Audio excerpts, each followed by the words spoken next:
Saya Raditya Nargia Putranto dengan NIM akhir 00.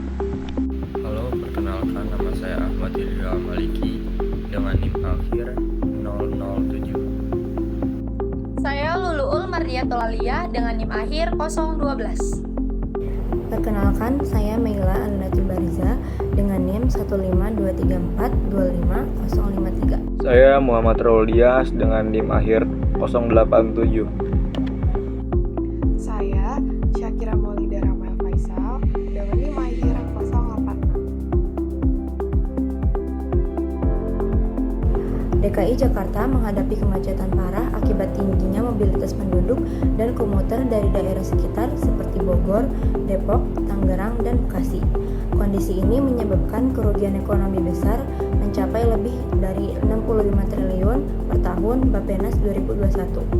Untuk mengatasinya, transportasi massal seperti kereta rel listrik atau KRL menjadi solusi penting karena mampu melayani lebih dari 1 juta penumpang per hari, serta membantu mengurangi penggunaan kendaraan pribadi, emisi, dan waktu tempuh. Penelitian ini bertujuan menganalisis peran KRL dalam mengurangi kemacetan di Jakarta berdasarkan studi literatur dan data dari berbagai sumber KAI Komuter, World Bank, dan Litman. Penduduk dan kendaraan di Jabodetabek yang mencapai 5-6% per tahun menurut BPS 2017 memicu kemacetan dan polusi karena tidak diimbangi pembangunan jalan. KRL Jabodetabek menjadi solusi penting untuk mengurangi ketergantungan pada kendaraan pribadi. Namun, efektivitasnya bergantung pada integrasi antar moda dan kebijakan pemerintah. Menurut World Bank 2022 dan Litman 2021, transportasi publik yang terintegrasi mampu menekan kemacetan serta memberi manfaat sosial, ekonomi, dan juga lingkungan.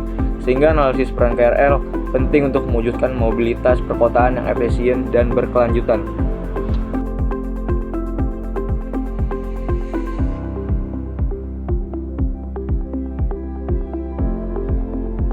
Untuk menganalisis sejauh mana penggunaan KRL membantu mengurangi penggunaan kendaraan pribadi guna mengatasi masalah kemacetan di kawasan perkotaan. Yang kedua, untuk mengevaluasi waktu yang diperlukan masyarakat untuk bepergian menggunakan KRL dibandingkan dengan menggunakan kendaraan pribadi. Yang ketiga, untuk mengidentifikasi peran kapasitas angkutan KRL dalam memenuhi kebutuhan transportasi massal di daerah perkotaan dan sekitarnya. Yang keempat, memahami dampak penggunaan KRL terhadap penurunan emisi dan polusi udara sebagai bagian dari sistem transportasi yang ramah lingkungan. Yang kelima, untuk mengevaluasi manfaat ekonomi dari penggunaan KRL terutama dalam hal penghematan biaya transportasi bagi masyarakat. Dan yang keenam, menilai sejauh mana program KRL sesuai dengan kebijakan pemerintah dalam mendukung transportasi berkelanjutan.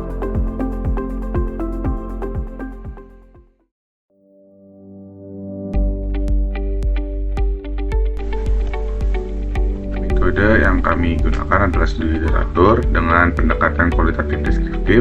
Data yang digunakan merupakan data sekunder yang berbentuk laporan jurnal dan juga dokumen kebijakan. Sumber data sekundernya yaitu ada laporan data operasional dan jumlah penumpang dari KAI Komuter tahun 2023, lalu ada integrasi dan keberlanjutan transportasi dari World Bank 2022, analisis biaya dan manfaat transportasi umum dari Litman 2021. Tahapan penelitiannya yaitu yang pertama kami mengidentifikasi topik dan rumusan masalah, lalu kami mengumpulkan literatur relevan yang tadi sudah disebutkan, lalu analisis isi dan komparatif. Kami menganalisis apakah di dalam ketiga data tersebut ada kesesuaian, perbedaan atau relevansi. Lalu yang terakhir kami menyusun kesimpulan deskriptif. Catatan untuk artikel ini, kami tidak menggunakan data primer sehingga hasilnya bersifat deskriptif berdasarkan literatur yang tersedia.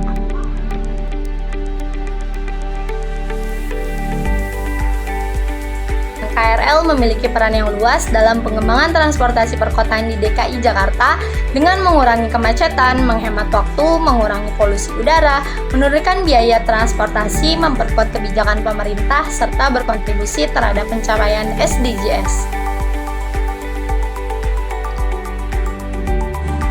Analisis ini menegaskan bahwa keberhasilan KRL tidak hanya ditentukan oleh jumlah penumpangnya, melainkan juga oleh kebijakan yang terpadu, kesadaran masyarakat, dan inovasi yang berkelanjutan.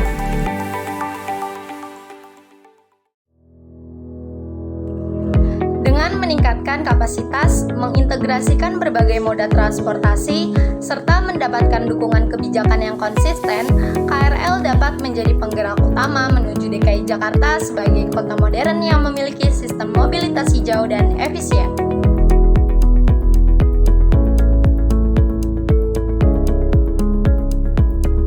Pertama, KRL ini berperan strategis dalam mengurangi kemacetan dan mendukung transportasi berkelanjutan di daerah Jakarta.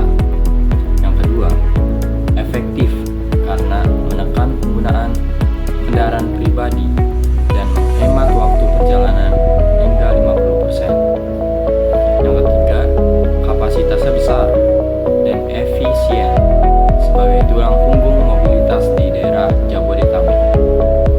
Yang keempat, ramah lingkungan dengan emisi karbon yang lebih rendah. Kelima, mendukung kebijakan transportasi hijau dan integrasi antar moda seperti MRT, LRT, dan juga Transjakarta. Dan terakhir, KRL ini bukan hanya alternatif transportasi saja, tapi juga solusi strategis menuju kota modern dan efisien.